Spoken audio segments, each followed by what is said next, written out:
another... Oh, tease. Oh, wait! Hello, duelists, and it's finally here. The Rush Duel character pack, Gakuto, Roa and Romin. With this, 3 more themes or archetypes will finally become playable in the Rush Duel ecosystem, because right now, really, there's really no point in playing anything other than dragons or magicians, because they've just received so much support in the form of the type-specific spells and traps available in the starter decks. And honestly, the cards released in the first 2 boosters so far haven't really been up to par, especially since all of the spells and traps in those boosters were basically generic. So I'm super hyped for the brand new diversity that this pack will bring to the Rush Duel meta. Starting off, we have a Romin card, a Psychic type, Agent Telepath. If your life is 1000 or more below your opponent's, you can return 1 Psychic monster from your grave to the deck to allow this card to attack directly this turn. Pretty interesting stuff. Scroll of Simultaneous Salutations. If you have 2 or more face-up level 5 or higher monsters on your field, you can activate this card when your opponent summons a monster. Return 1 monster on your field to the hand, and then you can change all of your attack position monsters to defense position. So this is gonna be a card for Gakuto. In fact, we can see Kime Ruler's hand right there, and this fits into the mechanic because all of Gakuto's aces like Kime Ruler, the brand new one in this set, as well as Kime Ruler, their effects activate during the turn that they are summoned. So that's why it's so vital for you to be able to return them to the hand and recycle them to summon again on the next turn. And very nice! This card has seen a lot of play recently in the 7th anime, Great Piercing. Send 1 card from your hand to the grave to choose 2 face-up monsters on your field with the same level, and this turn they inflict piercing damage. So this technically can be used in any deck, but since Gakuto used it first, I'm going to put it under his pile. And here we have Light Dress Creator, a level 3 normal psychic monster, Romin, and our first rare is Climax Finale. Pay 100 life for each psychic monster in your grave to choose 1 face-up psychic monster on your field and have it gain attack equal to that amount until the end of the turn. So very nice. We're starting off with quite a lot of Romin cards, and actually, even though all 3 of these new playable deck styles and mechanics are really interesting to me, like even compared to the stuff we're getting in the OCG, I'm actually favoring the Romin cards the most because I think Psychic is receiving the most support in this set actually, and the playstyle is really interesting with the whole life point manipulation and being in a pinch to activate your effects. And if I had to rank the others, I would say Royal Demons is second because their designs are really nice and I love the uniqueness of the playstyle as well. And finally, Gakuto. But not saying Gakuto's playstyle is not interesting at all. It is like, all 3 are really unique and refreshing to me, and I can't wait to try them out because I'm kind of sick of just playing with magicians and dragons at this point. Up first, we have the rabbits with the moonlit tears. This is a beast type actually with it's the max defense level 1 kind of monster. I assume this is for Gakuto because Gakuto's deck, while most of the cards are warrior type, his deck isn't exactly a warrior. Forbidding Warrior. Return 1 monster with 0 attack from your grave to the deck to choose 1 face-up warrior type monster on your field, and during this turn, when it declares an attack, your opponent is not allowed to activate any trap. So very nice finisher. So this kind of bleeds into Gakuto's whole like technical style where, unlike Yuga and Luke which really try to like control the attack power and dominate in battle, Gakuto's style is more of like defensive in a way and turning like defense into offense while locking down your opponent's movement. So very cool stuff there. And up next we've got Blue Falcon Tengu, a very balanced card. I'd assume this is for Gakuto as well, but we actually have been seeing some Winged Beast support reviews for the 3rd main booster, so I don't know, maybe a Winged Beast user will appear in the anime soon too. And here, Howling Bird. Well, at first glance, you might think it's a Winged Beast, but actually it's just Psychic, and it is the 1400 Defender, followed by another Vanilla Psychic, Psy Stage Bouncer. So this is pretty strong, level 6, 1 tribute for 2000 attack. Wait, we haven't even pulled like a single Roa card just yet. That's a bit of a shame. Give me some Roa cards, man. And here we have the Mountain Sage Yuru. 0 attack, 2k defense. There are a lot of cards like this in Gakuto's deck which complement Sword and Shield very well, which is the legend rare in this set. I'm really hoping to pull that. Elekik M Choose 2 face-up level 2 or lower psychic normal monsters on your field and recover life equal to their combined attack. So this is when you need that extra juice after paying all that life to use Romin's psychic monsters effects. And finally, very cool, Royal Demon's Groupie, a level 1 monster with 0 attack and 0 defense for Roa's deck. Very nice. We can finally start the third pile over there. And immediately after that, another Fiend, level 3, Full Owl of Wisdom. So that's kind of how it's been like localized on the Yu-Gi-Oh! Wiki, because these two kanji is really hard to translate, but it's like really a mixture of the words wisdom and doom or dark, the kind of atmosphere. But very nice, another... Oh! Guys, are you seeing how shiny this card is? Like, I want to like be a bit disappointed because this is secret rare, and my secret rare could have been the legend card Sword and Shield. Instead, it's one of the 3 ultra rares in this set, which also come in ultra rare foiling.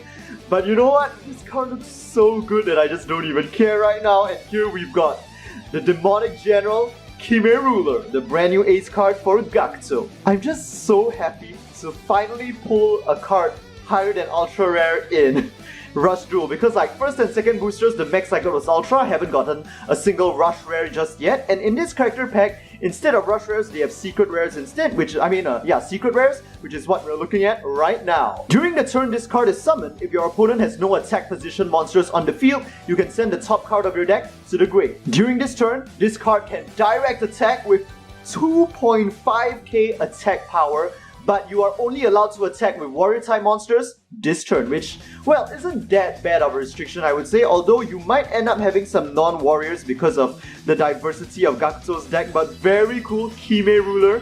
As the name suggests, he's there to finish or decide the verdicts of the battle. So unlike Yame Ruler, which is kind of like a mid-game card to play to slow down your opponent's plays, Kime Ruler is there to really finish the opponent off with that 2.5k direct attack. And if you combo that with Greater Piercing, that's some instant damage. Next we have Psychic Introduction. Activate this card when your opponent summons a monster. Heal 500 life for each face-up psychic monster on your field. So again, there's quite a few of these like juice cards in order to make sure you don't die from your own effects. And anyway, Greater Piercing, very nice. And our next foil is a super rare Psychic Divergence, and I believe there's a card. Okay, that's another cool looking card, so let's take a look at this one first. If you have a face-up psychic monster on your field, you can pay 500 life to activate this card. Choose one of your opponent's spells or traps and return it to the top of their deck. Now, that is really nice that basically you're kind of locking one of their draws for the next turn as well, which I think is a really effective play to make, especially in Rush Duel, if you know that trap is probably something that's not too lethal at this point.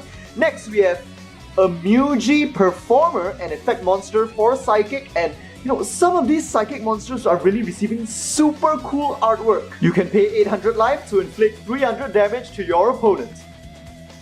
Well, not sure why this is a rare, but who knows, right? Maybe you end up in a situation where your opponent's left with like 300 or less life, but then they have a really strong field that you're not able to break through, and then you're like, oh, free effect damage, and then you win. Pretty interesting. Oh, well, I mean, technically, using her to lower your life intentionally to unlock the effects of your other cards is definitely a valid combo to make as well. Another introduction. Oh, this card was revealed on Twitter like a couple weeks ago, and I just thought it was super cool and such an awesome counterpart to like Yuga's Wolfram, the Magic Hound in his Spellcaster deck.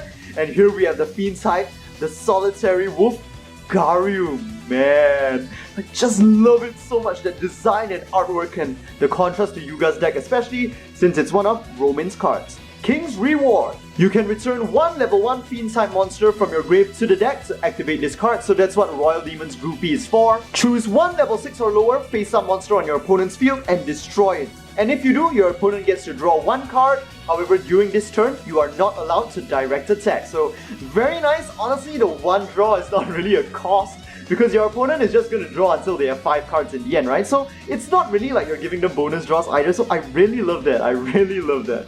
Okay, next we have Royal Demon Shout. Man, so we saw this one in the duel between Yuga and Roa, and I love the design of this one. If there is a face-up level 7 or higher monster on your opponent's field, you can send one card from your hand to the grave to randomly discard 2 cards from your opponent's hand.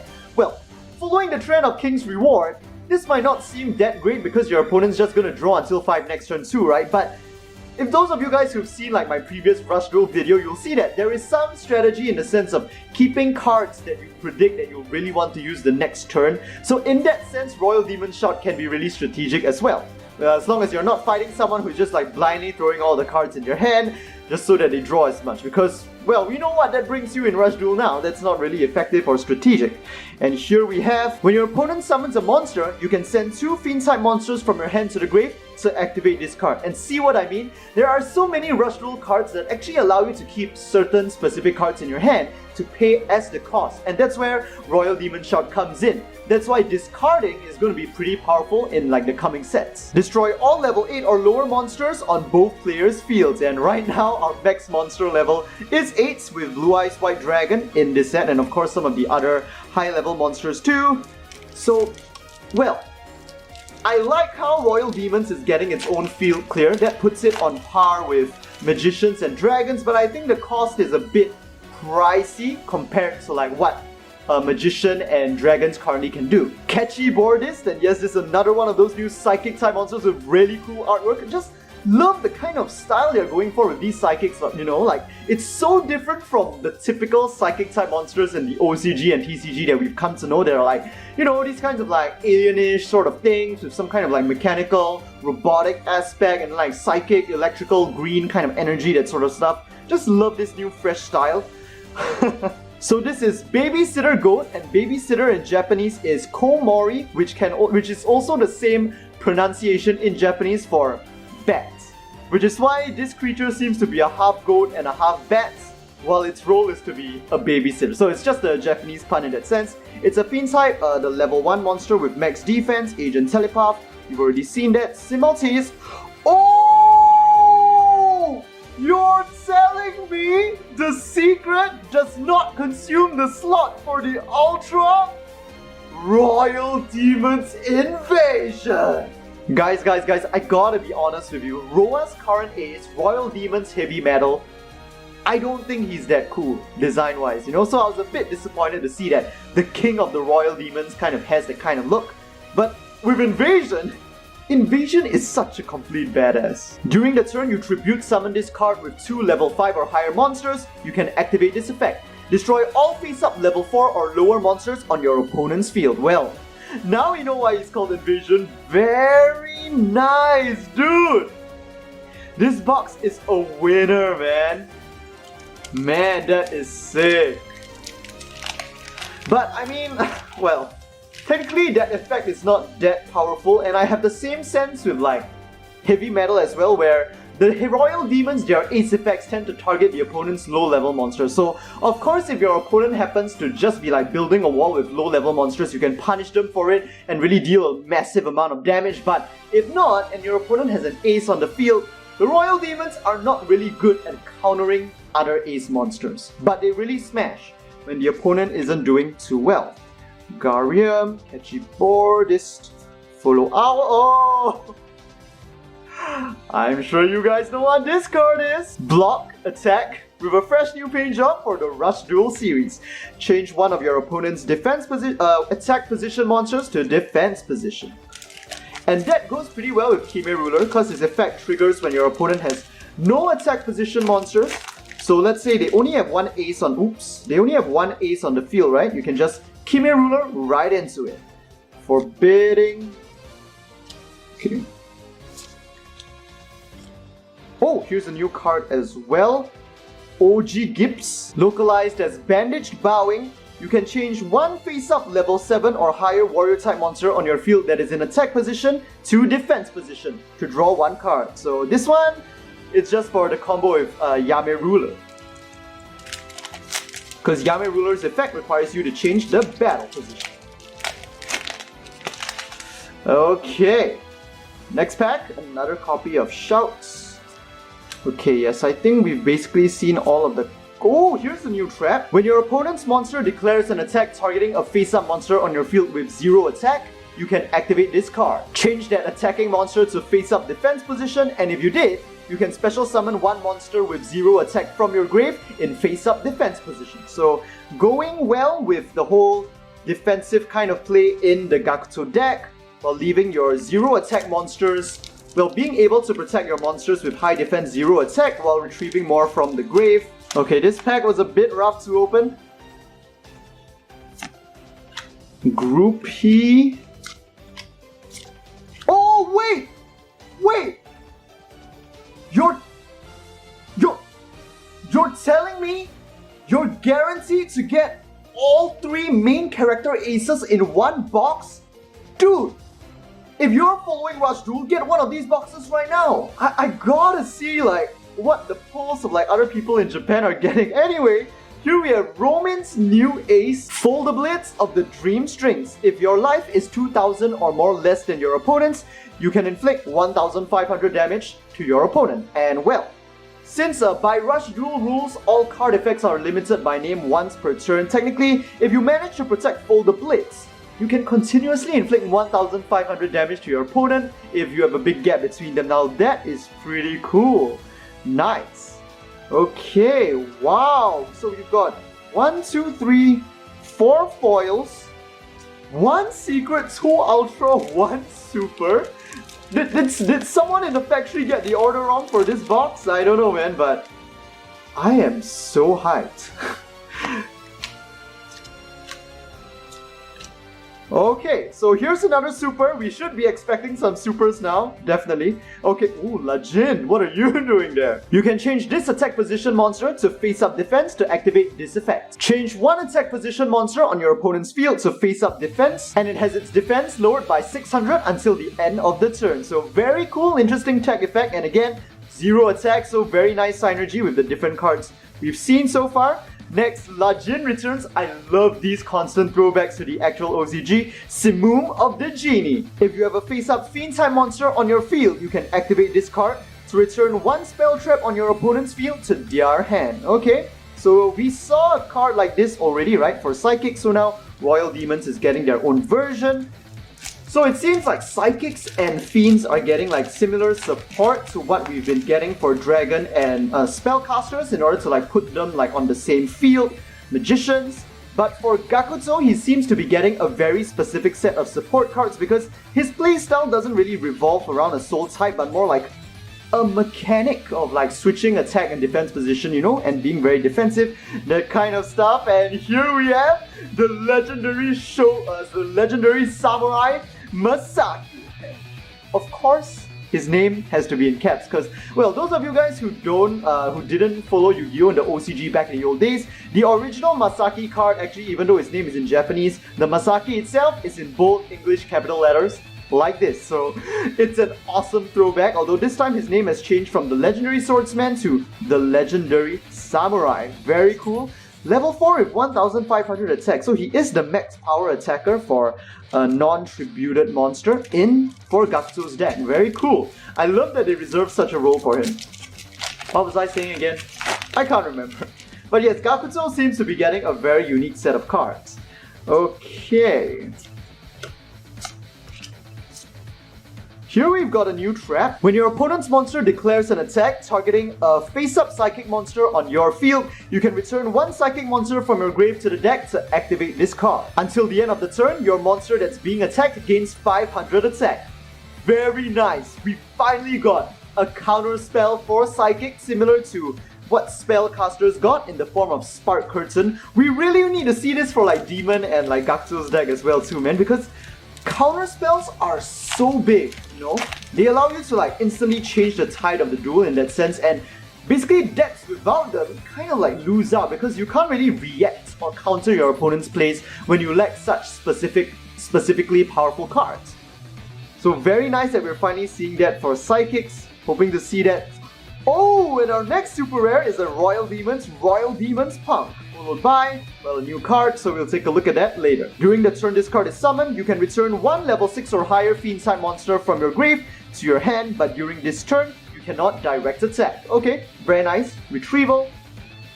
Followed by Gargoyle of the Palace. I'm assuming the Royal Demon's Palace. You can send 1 card from your hand to the grave to increase this card's level by 1 until the end of the turn, because Then it will count as a level 5 monster and can be used as a tribute to tribute summon either, well, heavy metal or invasion, the top royal demons, in order to get their attacks up, their effects activated. Sorry. And here's our final pack. Okay, let's see what we get. Live Dress Creator, and our final card is King's Dignity. When your opponent's monster declares an attack, you can return one level 1 Fiend-type monster from your grave to the deck in order to negate it. Okay, so yes, we've definitely got some kind of like counter support for Fiend-type. These decks are totally going to be playable now. Super looking forward to testing all of these guys out on my tabletop simulator. But basically, these are the cards we managed to pull in this box of Corrector Pack, Gakuto, Roa, Romin.